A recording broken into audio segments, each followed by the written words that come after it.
Good morning, everybody, and welcome back to The Walk. Today is Wednesday, July 9th, and today we are talking more about Ezekiel. We are up to chapter 1, verse 5, and we're going to be digging into some of this imagery.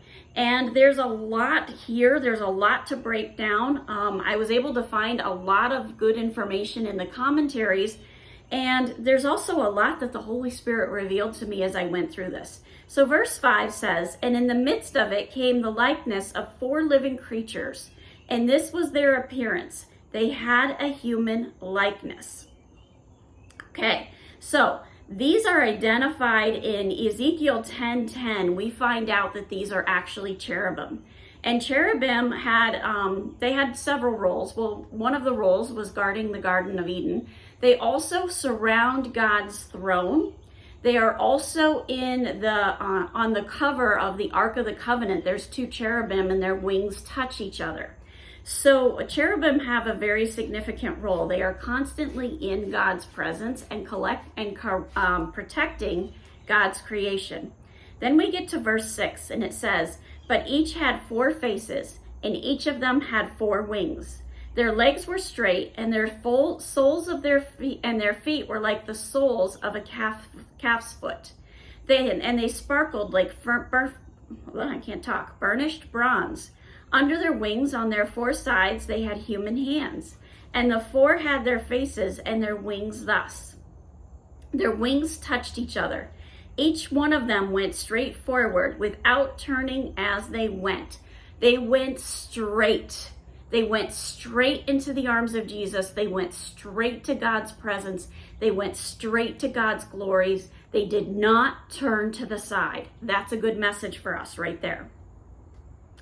Let's see and they were straight. And verse 10, "As for the likeness of their faces, each had a human face.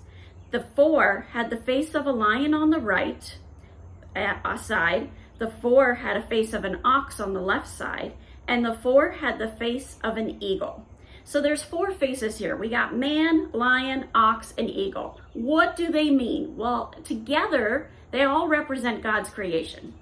But individually, the human being is the most dignified and noble of all of God's creatures. And then the lion represents royalty, strength, and courage. The eagle is the swiftest and the highest flying of birds. It can go way up into the sky. And the ox is often representing fertility. So when we combine this, we've got dignity, we've got nobility, we've got royalty, strength, courage, we've got high flying and swiftness, and we've got a fertile life force moving forward. These creatures are also found in Revelation 4:7. And that says, "The first living creature was like a lion, the second living creature like an ox, the third living creature with the face of a man, and the 4th living creature like an eagle in flight."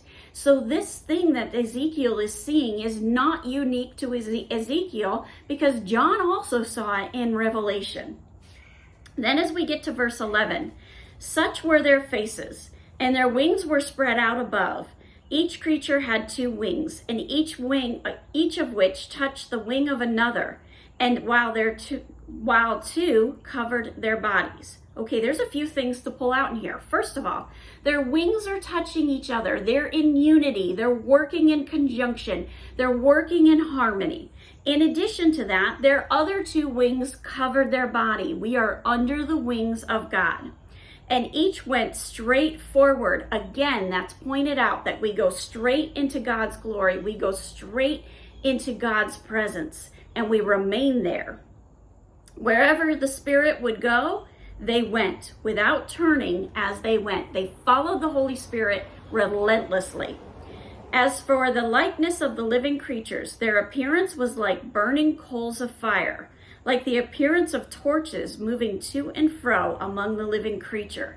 And the fire was bright, and out of the fire went forth lightning." Now these coals represent the fire of God's holiness. They purify, they cleanse. God's fiery judgment moves to and fro through the earth. And because of the energy and the power of the Holy Spirit, that never rests. And then we get to verse 14. And the living creatures darted to and fro like the appearance of a flash of lightning. He is seeing something so majestic here. He's seeing all the attributes of God. He's seeing how God has brought his creation together in unity. And the message so far is go straight. Follow the Holy Spirit on that straight line. Do not turn to the left. Do not turn to the right, but keep going straight. Have a wonderful day. God bless, and keep walking the walk.